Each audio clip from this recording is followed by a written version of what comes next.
So hello everybody.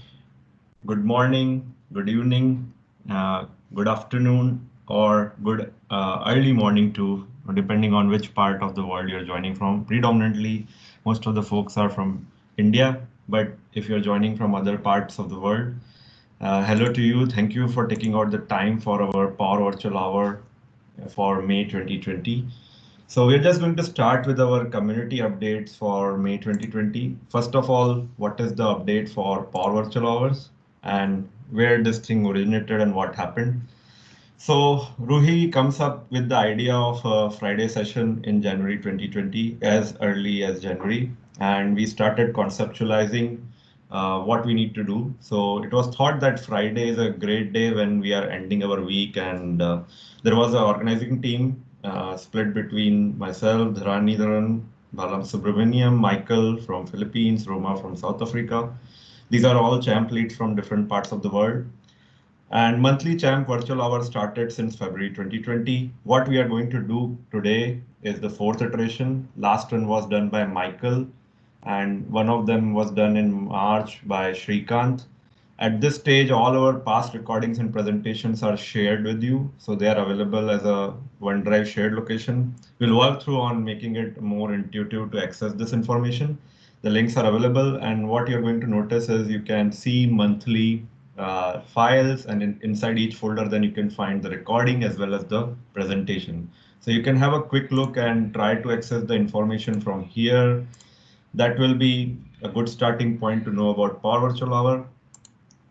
Another thing we did in May is Power Platform Community Learning Day, which happened on May 1, 2020. There were 7 champs from the MVP family. When I say MVP family, I also include the extended R or Reconnect MVP family.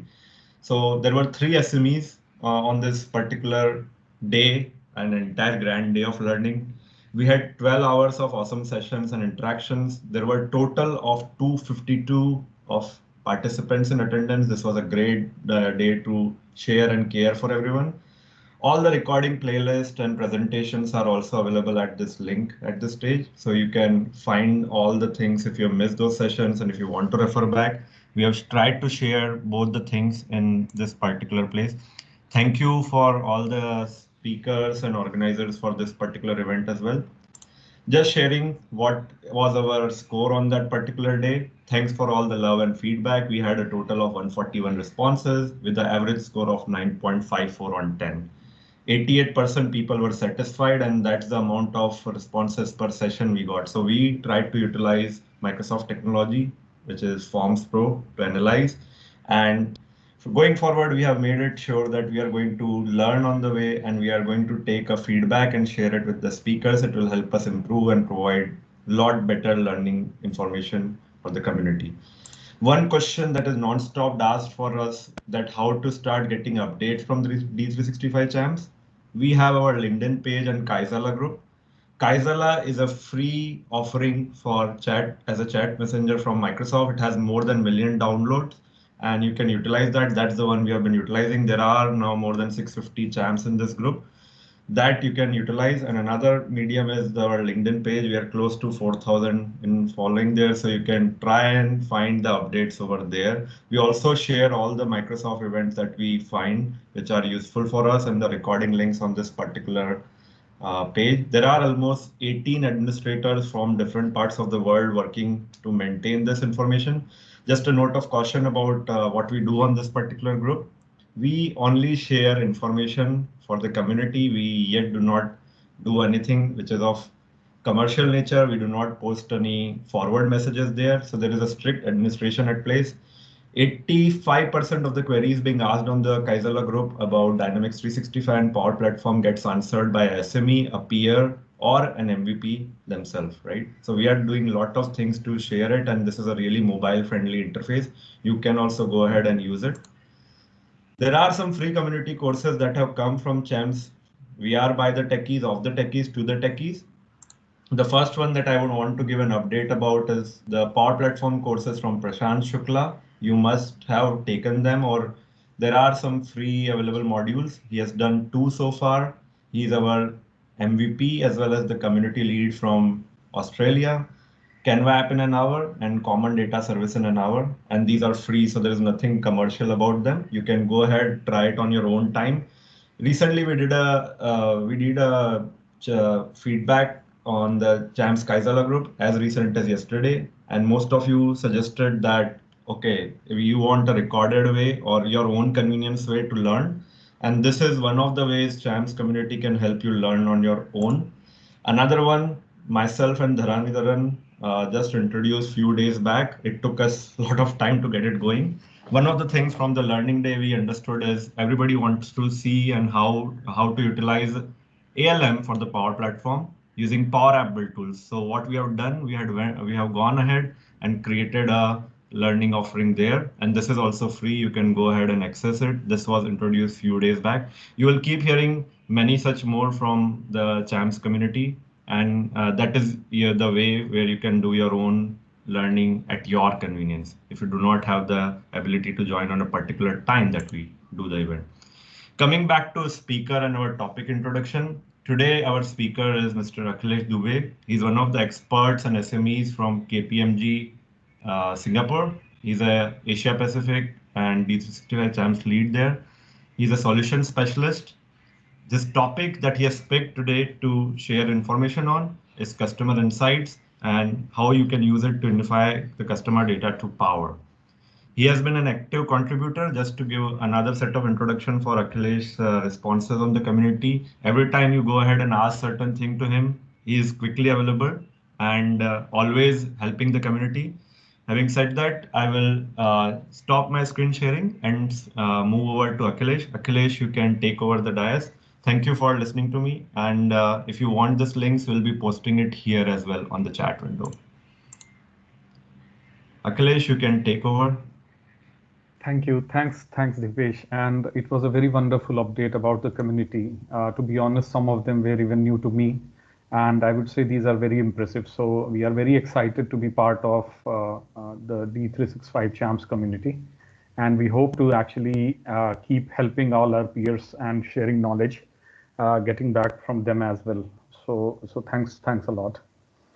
And good afternoon to the larger audience. I'm joining here from Singapore, so it's an afternoon here. But hello to everyone from whichever country you are joining. The topic that we are going to cover today is the Customer Insights, which is the customer data platform from Microsoft.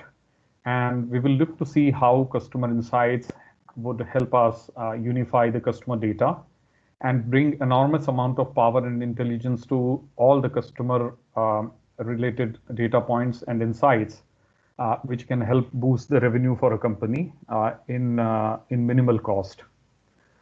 So with that, I would just skip my introduction because that's already covered by Dipesh, and straight away jump into the topic. So just to start with and to set the context, I would like to touch upon what is Customer Insights. I understand that some of you might already be totally aware about Customer Insights and what a customer data platform stands for. But just to brush up for everyone to kind of reiterate and brush up, Customer Insights is basically the Microsoft customer data platform, which enables the organization to gain most comprehensive view of their customers. And where does this comprehensive view comes from is by unifying the data across diverse sources. Now, in a typical enterprise, whether they are a small, medium, or large enterprise, there are various different systems through which they enable their customers to basically interact with them. So, for example, if we talk about a bank, when you open an account with a bank, you get a customer ID. That is where your journey starts with the bank. You get added to their customer database. You open an account that becomes one of the products or offerings that you have enrolled or subscribed for. There are various transactions that you would be doing using the bank's interfaces or the system. Now, these can be like your credit card transactions, your deposits and withdrawals in the savings account, current account, and then there would be shopping and everything that you would be doing. So the bank has to have a way to analyze everything that you have been doing, tapping onto their various different systems. If we talk about the retail industry, once again, today we know that pretty much every retailer has got multiple channels from which you can shop for the products that they are offering. So, for example, you may go to one of their stores, buy a few things, do the payment, probably subscribe for their loyalty program, or probably give some of your details, participate in a survey or a lucky draw or something, and that is their way of collecting your data. Another way is basically to tap onto their online channel, which is their e-commerce platform. So you basically create a profile or probably start as a new user, an anonymous user, select your show interest to the different products that they are selling. You kind of uh, go to a certain subset of the products that you may be interested in, maybe apparel, maybe footwear, maybe white good electronics. And then finally you make a purchase, or probably you just hover around into their e-commerce website and postpone your decision to buy. Now, if the retailer has got a way to understand all your touch points, he can make a more, I would say, a better and a personalized offering to you. Because not everything in the store may be of your use, but if they get to understand what is of your use, where are you showing interest, then they can give you a more personalized offering. Also, they can give you offers and different kind of the wow factors from which may boost your interest to buy things from them.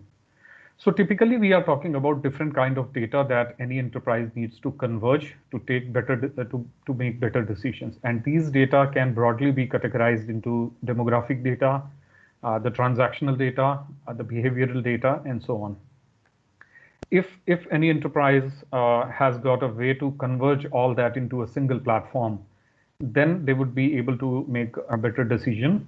And that is what the customer data platforms are meant for. So prior to Customer Insights being launched by Microsoft, which happened probably early last year or just a little before that, there were already a lot of CDPs in the market.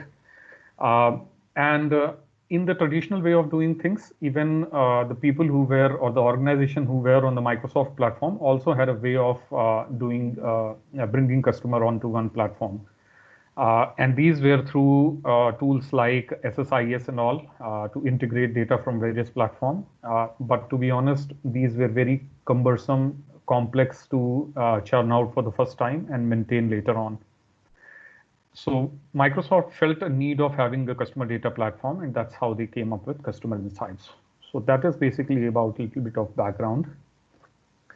And as I said, why Customer Insights is needed. So apart from what I told you that they have to converge your touch points as a customer from different platforms.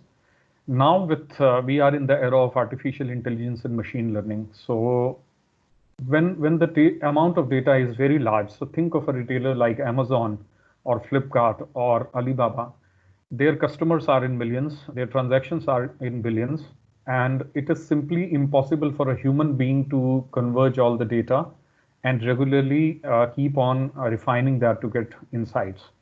So that is where the machine learning and artificial intelligence comes into picture. If you teach the machine about some of the algorithms, some of the ways in which they can keep on applying intelligence, then that is where the job becomes a little simpler. And Customer Insights has got all this AI built inside, which can help your business to basically leverage all the insights.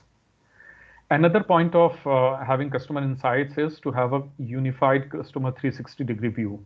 So now, when I talk about Customer 360, you must be thinking that it's pretty normal these days. Even if you have a basic CRM system, you have got a Customer 360-degree. So you are right in your assumption.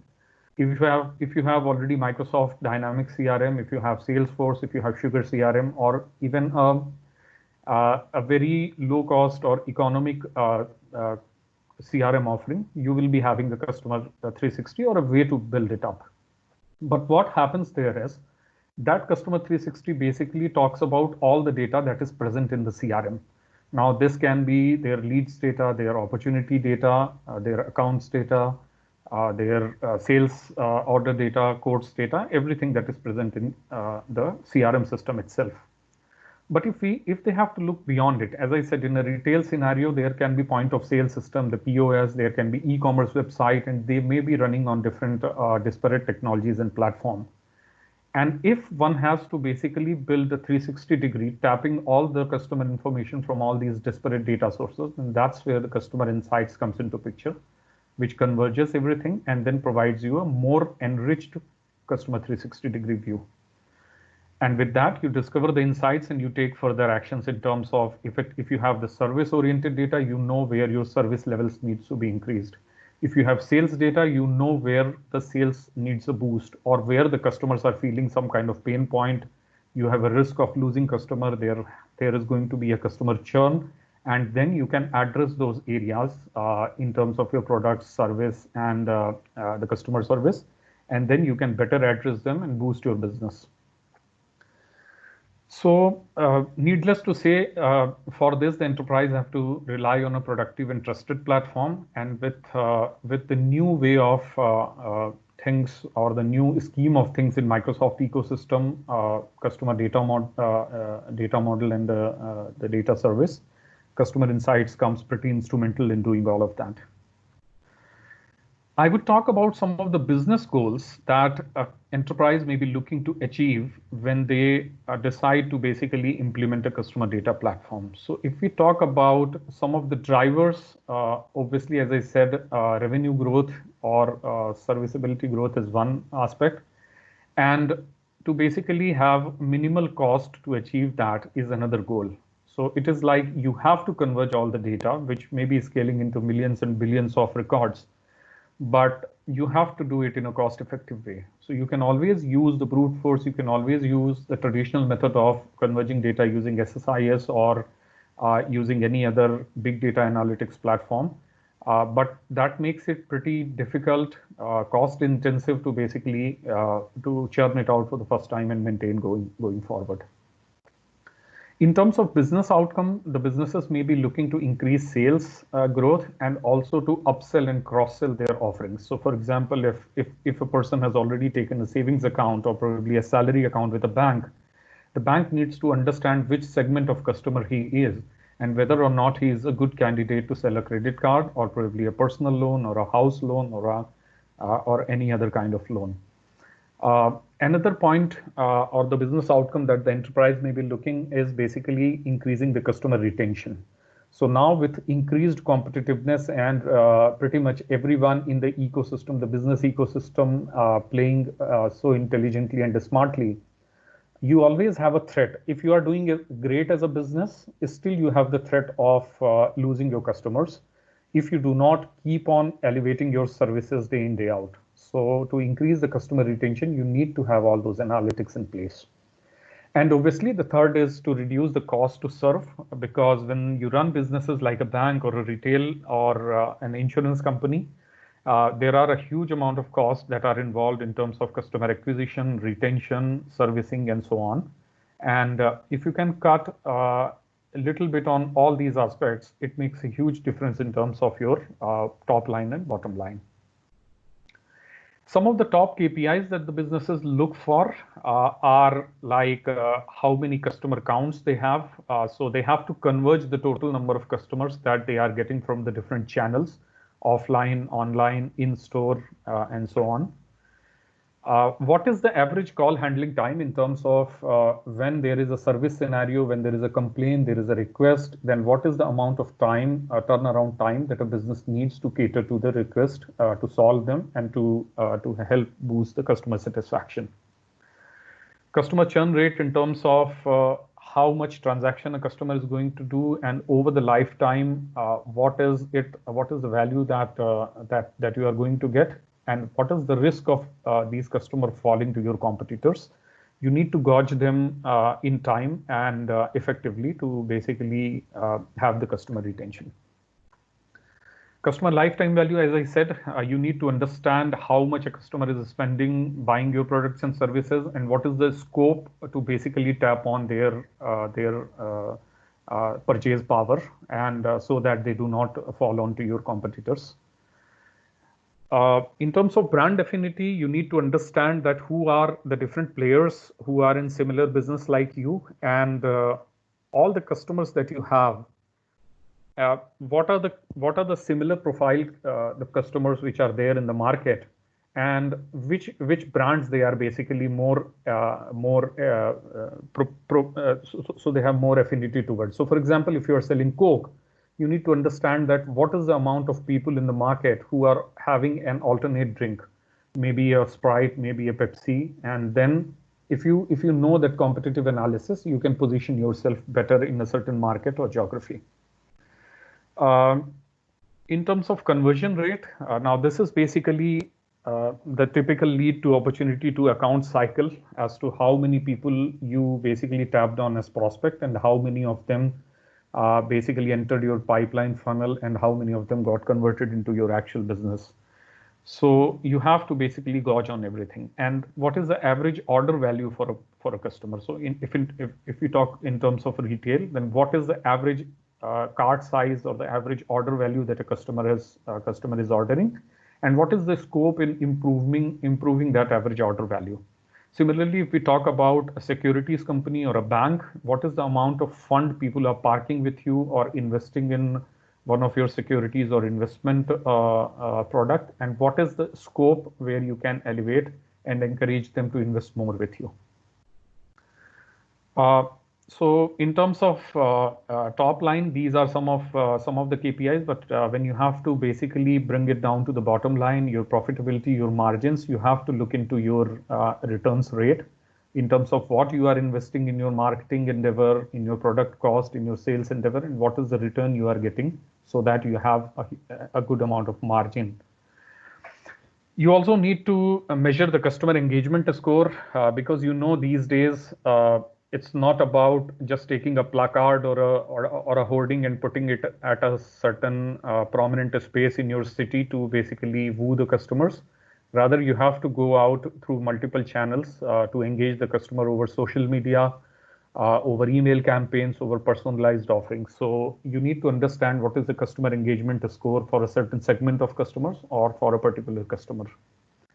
And obviously, to maintain all of this, you need to have the different systems in place. As I said, you need to have the ERP, you need to have the point of sale system, you need to have the survey management system, your marketing management system, your CRM system, your core banking systems, and you have to converge all of that. And you need huge amount of IT spend in terms of the team, in terms of the development costs and so on.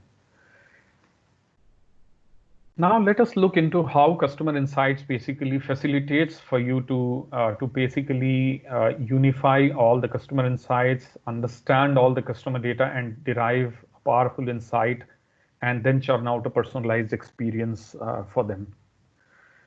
So what Customer Insights bring to the table is, and this is a typical number that has come out based on what Microsoft has sensed in the market, that if you have a customer data platform as smart as Customer Insight, you typically see an increase in revenue all the way up to 5 to 10%, and a decrease in IT cost from 15 to 25%. Now, this is remarkable. If you are able to cut your IT spend by 15 to 25% and in turn boost your revenue by 5 to 10%, put together, this is a huge boost to any business.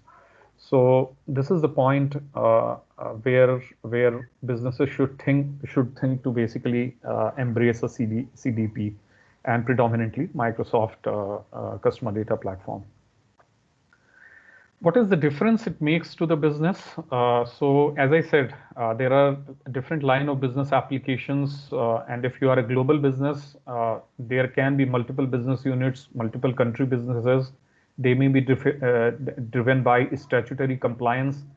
They may have come to your family through different mergers and acquisition, and they would have done good. That's why you would have acquired them. And while they would have done good, they would have had some systems in place. So that is what we call as technology debt. And when you have a huge technology debt as a global company, you need to basically have all those systems intact. You could think of replacing few of them, but it is not possible to replace all the systems at your different business unit in different countries and region. So the only option that remains is basically to converge the data that is coming from all these line of business application and do an analytics and machine learning on top of that data. And how do you do that is basically you may have different customer profiles in different data. So ERP may be having a certain nature of data. A customer relationship management may have certain dimension of data. A POS may be having your transaction data, and then you have to converge them into a unique customer profile. And that is where the common data model comes into picture, which Microsoft has basically envisaged. So with the common data model, what Microsoft does, and that is not within Microsoft only. Now Microsoft has basically went beyond their organization and have partnered with organizations like SAP and all, who are also who have also pledged themselves to follow the common data model that's been built by Microsoft. So the customer data profile, the unique customer profile, if we can tap on the customer data model, then we make it pretty standard across all the business units. And then to basically supplement it with your activities. Now these activities can be activities around your communication, around your transaction, or around your behavior. And these activities can be merged on top of your unique customer profile.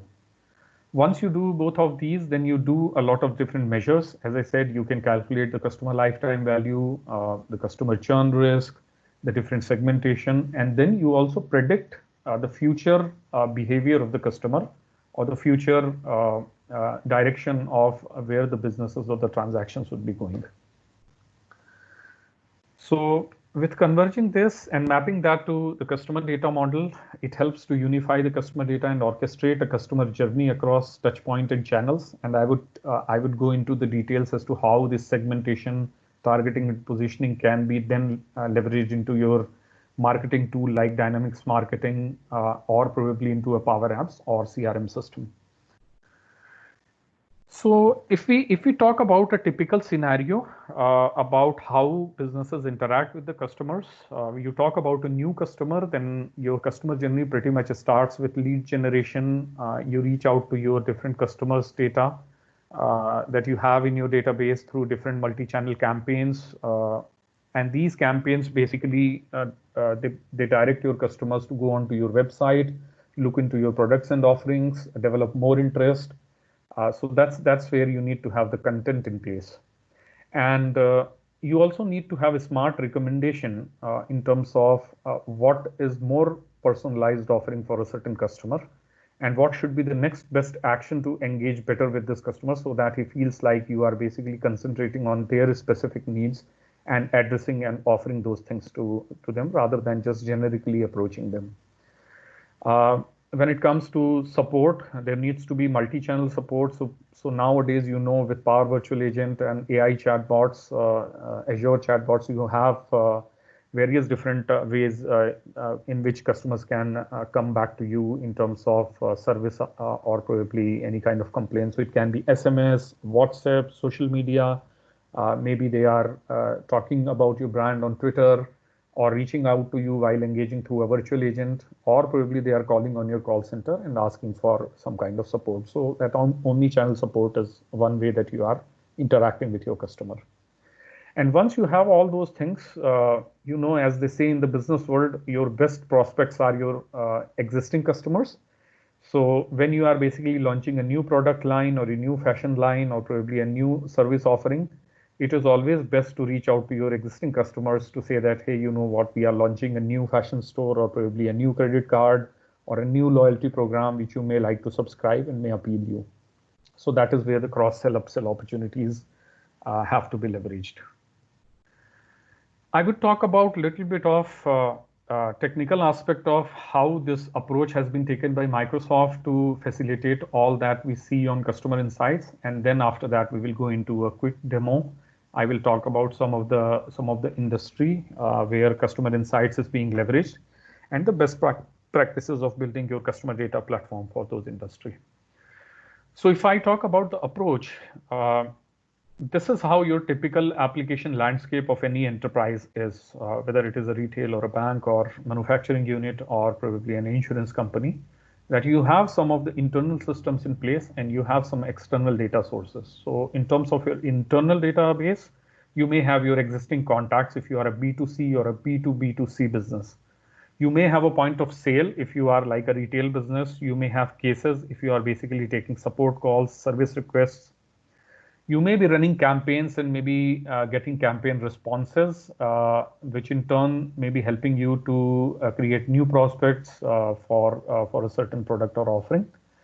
You may have a web channel, so it may be an e-commerce site where people are interacting in an in-depth manner, or it may be your commercial website also where people are basically going, clicking on to the different menu items, going to a certain page, spending their time clicking on the different offerings, reading through your page from top to bottom, downloading a certain white paper or a report. So all that is basically the web behavior of the customer. Email is a very I would say it is a channel which is going on for last 3 or 4 decades for businesses to reach out to their customers, whether it is a B2B or a B2C business. You typically reach out to people over emails, and you encourage them to basically come onto your website or engage better, talk to a certain salesperson or someone. And nowadays, as internet is basically available to all the different areas or the remote areas also, and pretty much everyone likes to access data, access analytics about a certain business on the go. Mobility is another channel which is very instrumental in generating interest about your products and offerings, and positioning your products in front of the customer's eyes. So these are all the internal channels. Now, if we talk about the external data, there are data from your partners, your channel partners, your distributors, dealers, and your service lines. You may be running events, and these events can be on a platform which is not inside your system. It may be a cloud platform, or it may be a platform provided by a third party. Another external channel is through the loyalty program. So now this loyalty program can be the one that's been boosted, run, and created by you, or it can be a loyalty program done by a partner. So let's say if your business is placed in a mall, the loyalty program may not specifically by your brand, but it may be by the mall itself, which is giving a certain kind of voucher saying that any business you come in my mall in next couple of weekends, you get a certain gift or certain reward by coming to our place. So those can be the loyalty programs run by your partners. So these may be external data for you.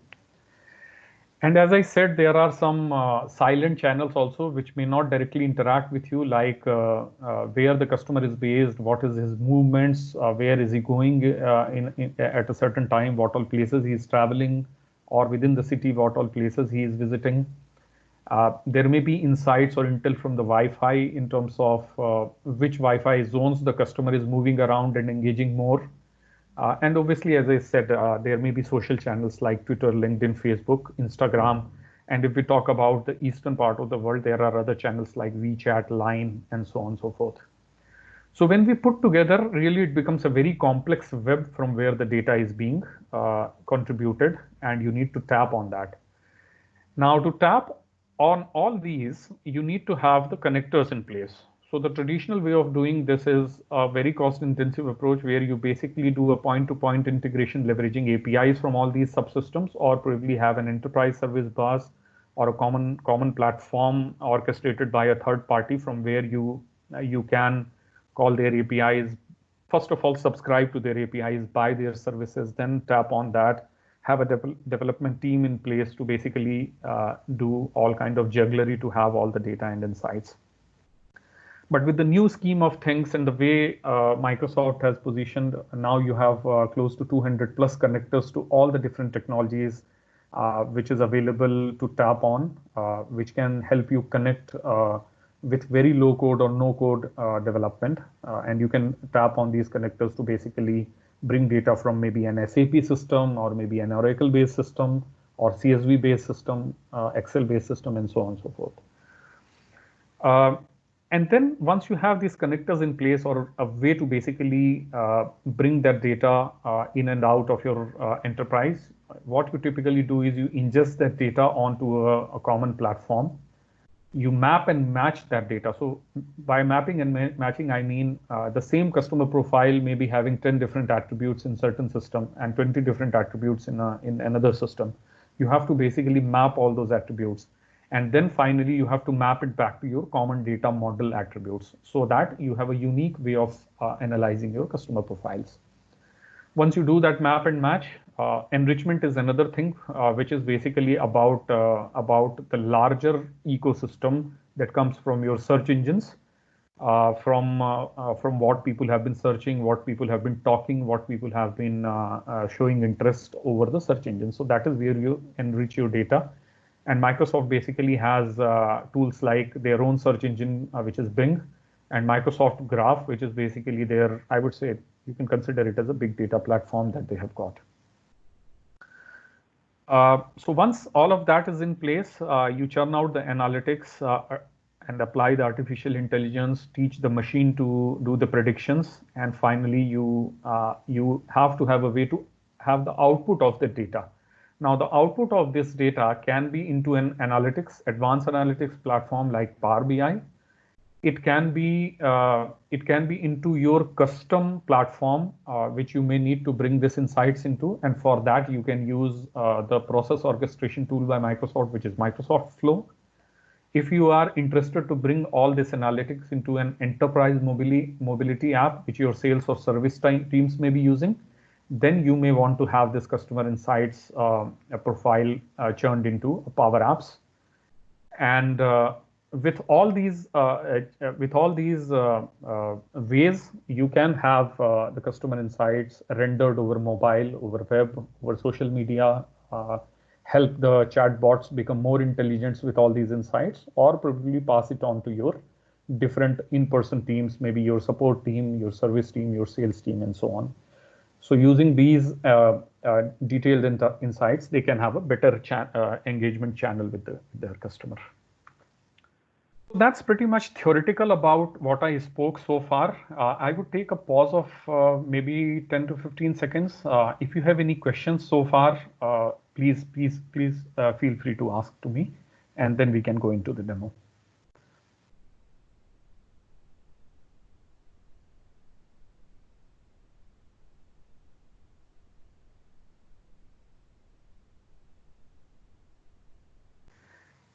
Okay, so assuming that you all are with me so far, let me go into the actual demo of Customer Insights. So just to give the background to people who are new, when you are actually looking to start your journey with Microsoft Customer Data Platform, probably what you can do is you can start your journey with something called as the Microsoft page for Customer Insights. You can acclimatize yourself in terms of what it is all about and start your journey from there. What it requires is basically when you start a trial account for Customer Insights, obviously just like any other offering, Dynamics CRM, Power Apps, or any other offering, even for Office 365, it asks you to basically create a Microsoft-based email address and profile, which is basically nothing but your credentials on Azure AD. Once you have done that, then basically it gives you the offer of subscribing to a trial version of Customer Insights. So assume that I am into a trial version of Customer Insights. Typically what you would get is a homepage like this, where you have Customer Insights at the top banner. You have all the different areas of Customer Insight details. On the right hand side, you will see the logged in user details, and from there where you can sign in, sign out, and probably dig more into your account. But the most important thing that I would like to focus on is the environment. Now, as a business, you may be having different kind of business units that may be dealing in different kind of products and services. And if you have to have 2 or 3 different instances of your customer data platform, then in that case, you may need to create an environment. By default, when you start with a trial instance, what Microsoft gives you is a demo instance or a demo environment. So a demo environment would give you everything as a read only, but it will give you insights and a tutorial about pretty much everything, like what is there in the home page, what is present in the customers area, segments area, measures, intelligence, data, and admin. But what you can also do is you can create your own environment, and then from there you can start your journey. So let me go into one of the environments. Let's say the banking one. If you would be interested to look into retail or any other industry segment, I'd be happy to do that. But just to start talking about the technical details of customer insights, I would focus on the banking business. So let's say as a bank, you are basically looking to converge the customer data from various different platforms, from your core banking system, from your transaction banking system, from your mobile banking system, and so on and so forth. Then this is where you create an environment and then you start your journey about converging your data. So before I go into the technicalities of the different steps, let me tell you what are the different areas. So this is the home page, as I said, which tells you the overview of the different insights. So here what it tells is, today I have got total number of 856,851 accounts. So typically more than 850,000 accounts available in my business that are being subscribed by my different customers. Because I have converged my service data, I have got an analytics on the average time to close issues. So when a customer is reaching out to one of my channels for their account related queries, their credit card blocking issues, or probably any such issue like a transaction not happening on time, or probably getting a new credit card or debit card issued, if those kind of cases are taking a certain amount of time, this is where it is giving you an average amount of time that you need to close these issues. Beyond that, you see there are potential interests in brands. Now, this is where we talk about having the brand affinity and the data which comes from the larger world, the data that comes from the profile of the customers, which are similar to the customers that you already have on board. So let's say if I have got 100,000 customers in the age of let's say 20 years to 35 years who are based out of America and who are having different kind of banking products or services enrolled, then basically I can look into where basically they are doing business with. So let's say if I am a certain bank, I want to know that who are the different brands where customers are also basically subscribing to. So in this case, it is telling me that customers like you are also having affinity towards brands like Bank of America, Chase, Wells Fargo, and so on. And when I hover on that, it also tells me that how many different unique enriched profiles have brought this analytics into place and what is their affinity level. Another thing is, what are the different banking products that the customers are liking or they are subscribing to? So for example, these many customers or the largest amount of customers from the larger world are subscribing to finance products, followed by loans, followed by credit cards, and then followed by home loans and mortgages. It also tells me that I have different segments that I have created based on the data that I have converged. If I have to look into the unique customer profile that Customer Insights has basically provided, you can see the tiles which are specific to a unique customer. So it tells you that in total you have got 572,000 over unique customer profiles in place. Now, out of these 572,034, let's say 250,000 would have come from a certain system, another 200,000 would have come from your credit card system, or probably another 500,000 would have come from your core banking system. And because some of them would have been common, they would have cut across all the systems. Uniquely speaking, they are 572,000 over unique customers that the Customer Insights has been able to converge. If I go into a particular customer, I want to search about a certain customer called, let's say, Rowan Wunton, and want to look into more details about this customer. Okay, maybe a different one. Now, this is a unique customer profile that Customer Insights has built about this customer. It has got the demographic details about who this customer is, where she is based, what is the country, what is the phone number, what is the state, and so on and so forth. So all the demographic details about the gender, date of birth, and so on. It also tells about all the behavioral and transactional data in terms of activities. So if I talk about filtering these activity by transaction, I know that there have been 28 transactions that are there done by this customer over the time. And then other analytics are coming from the different surveys that this customer has participated. So put together, I have got these 36 different ways in which the customer have actually interacted with the bank or transacted with the bank. Now, based on the brand affinity or the business affinity that the data that I have converged from the big data analytics engine and from the search engine, I know that the people like Rowena are having a potential interest on credit card, finance, followed by home loans and other kind of loans. And similar businesses that these people may be inclined towards are Bank of America, Wells Fargo, and Chase.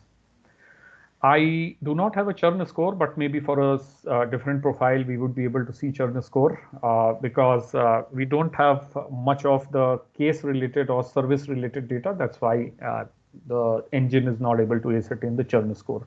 But if we had any case management data like service request, complaints, and all those things, and based on their satisfaction index, I would have been able to calculate the churn score for Rayana as well. But I am able to know that out of the 6 or the 8 surveys that she has participated, the consolidated score that she has given to the different business offerings is 8.3, which is a good score. It also tells me that the average deposit that she makes towards the bank is around $1,000. So she falls into a certain segment, which may be like $1,000 to $5,000 average deposit. If we talk about a high net worth individual, probably this average deposit would be few hundred thousand or probably few millions. So there can be disparate ways in which this average deposit may come into picture. But this later on tells you that which segment this customer belongs to, whether he is a high deposit customer or an average or a low deposit customer.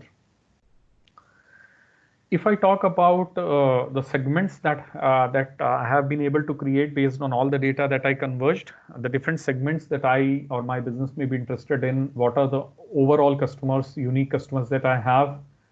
Out of that, who are the customers who have lodged some kind of complaints with me? So you see that out of 572 over, I have got 244,000 people who have at certain point of time raised some kind of complaints or lodged some kind of complaints with me.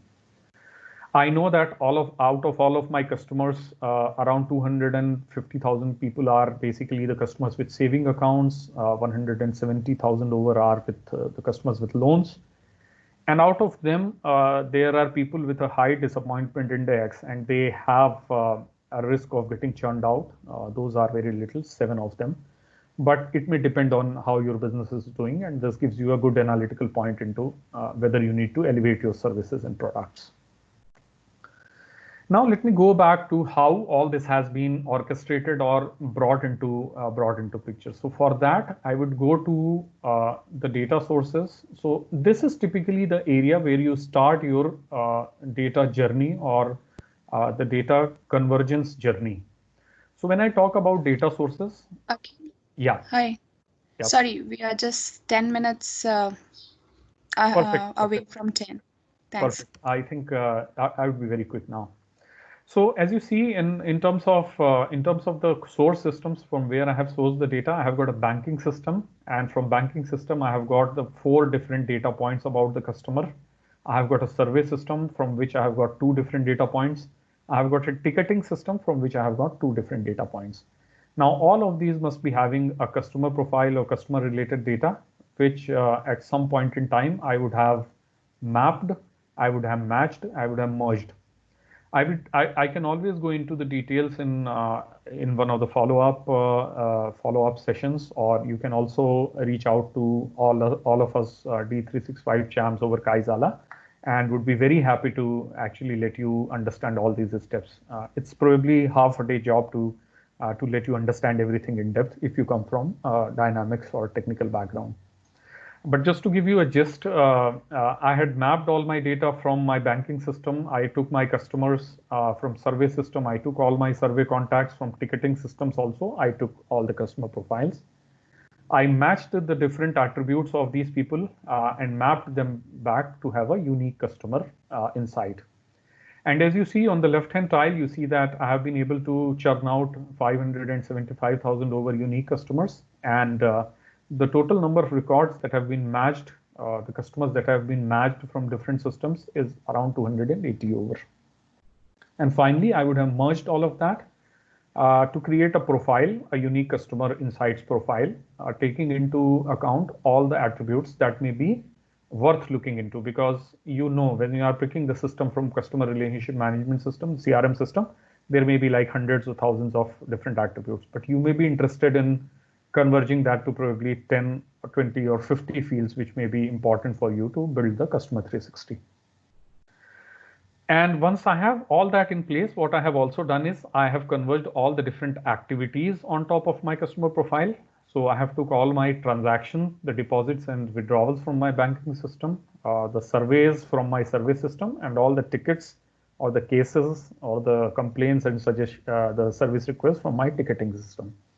And then I would have converged everything. So if I just look quickly into what it all gives me, as you see, in terms of the user data sources, I have got accounts, I have got the bank branches, customers, transactions, and so on and so forth. And then what the system has churned out is basically a profile, which is the customer insights data. So if I see here, this is what the customer has churned out, and that is what you see in the different tiles from where I had opened a certain customer. If you know a bit about the relationship or the RDBMS concept, or probably how you relate the different entities as to one to many or many to many or many to one, many to many, then this is where you establish your relationships. But once you do all of that, then that is what gives you the output in terms of having a unique customer insights. I was talking about segments. Now that we have built everything in customer insights, how am I going to leverage this? So as you know, you must be having a customer relationship management system, a dynamic CRM system, or maybe a more sophisticated thing in place like a very focused marketing system. So let's say in our case, we are having a Dynamics 365 marketing instance. So you may be having different segments there, dynamic and static segments that you would have built taking on your customer data, the CRM data. Now what you can do is you can take all these segments and you can converge them to make more enriched segments in your marketing system. So what it will help you is you will be able to have better and more enriched segments to reach out with your next marketing endeavor or next marketing spell that you want to do, maybe an email marketing, social media marketing, and so on and so forth. So that is where you can know that, okay, if I have a segment about customers with high churn score, maybe I want to win them back by maybe offering where I am saying that if you spend X amount of dollars in a certain retail chain, I'm going to give you a cashback of maybe $100. So that may be a good offering to roll out to customers with high churn score. So for that, you may need to bring this segment over to Dynamics for Marketing so that you can run the email or the social media campaigns targeting those customers. Or for example, if you are starting a new business or a new product line in itself, then you may want to reach out to every single customer that is there in your database. So in that case, you may want to use the all customers segment. So I think just in the interest of time and to let this session remain crisp, this is what a customer data platform is typically needed and required for. And with that, I would turn my focus back to the website, back to the presentation.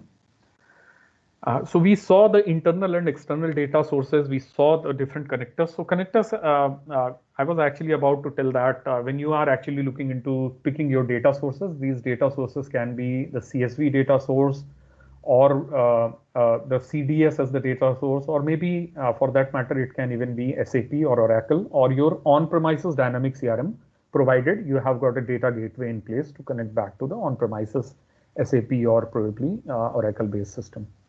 So with that, you can bring all the data on customer insights, have everything ingested, conflated, mapped and matched, enriched with the larger search engine data, and then build your analytics and apply AI/ML on top of it. So with that, I rest my case here and hand it back to the organizers. Thank you for attending. If you have any questions, feel free to ask me. We have like 5 to 7 minutes. I'll be happy to answer whatever I can. If it is detailed enough, I can ask you to, I can reply to you as a follow-up over email or one of the channels. Thanks, Akhilesh. If you can project your, thanks for your wonderful session. If you can project your links to connect to everybody.